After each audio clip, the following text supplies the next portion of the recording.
Continuing coverage of Ball State fall football training camp as we are joined by the Cardinals' offensive line coach and newly this year, the assistant head coach, Kyle DeVan. First off, tell us a little bit about the new title, kind of what that entails for you and how you get involved in the offense now. Well, you know, it really hasn't changed my role. You know, coach, you know, he'll bounce things off my head. You know, when I got into coaching, I've always aspired to be a head coach one day. So it's kind of, he's asked me questions and you know, I kind of think about it. I think seriously how I'd respond, and sometimes, you know, he goes a different direction, and I just sit there and wonder why. And obviously he has a vision, and I never, you know, once he makes a decision, that decision was right. That was a better decision than I made. And so, you know, every day I just try to learn and learn from him who's been a head coach before. It does mean for us that I get to ask you some broader questions too, but I want to start with the big five up front, and in particular one of them on the outside, and that's Danny Pinter, because sort of he was one of yours last year. He would come over for a couple of periods in practice.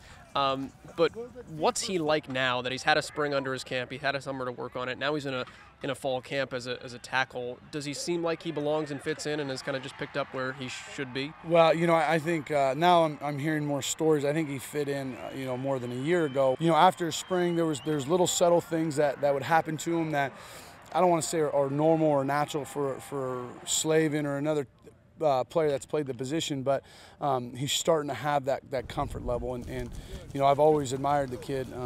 You know, he's at tight end. Obviously, he did a lot of blocking for us, and you know, he wants to be great. Why is he a great blocker? He's strong, and you know, he was. You know, I joke with him all the time. He's an average athlete as a tight end.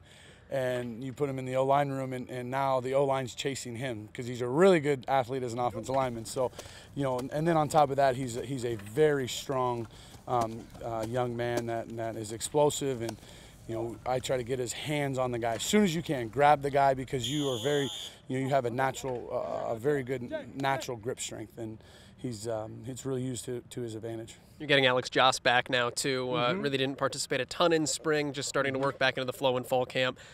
We started last year where he was your best offensive lineman and he gets hurt day one. What's it like to have him back? How does he change the dynamic?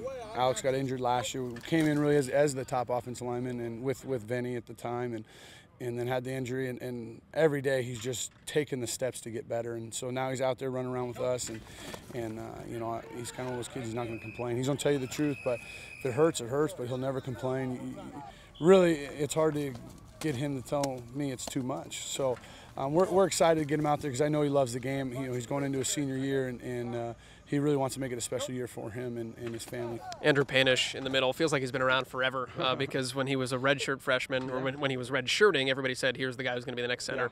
Then he gets hurt. He comes back at the end of that year. Then he's back last year.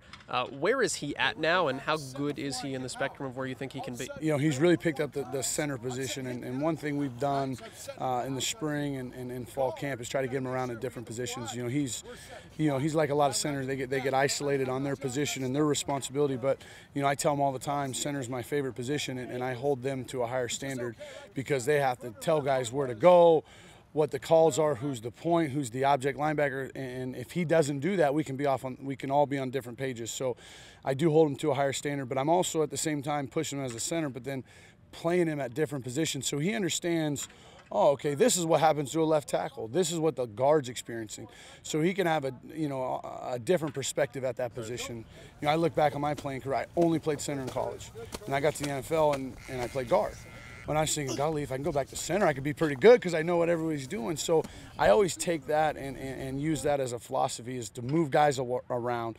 Don't get them locked in at a position so they get isolated on what they're individually doing, but give them a different perspective of the other guys. Kyle, appreciate the time. Best of luck and enjoy the rest of camp, all right? I appreciate it. Thanks, guys.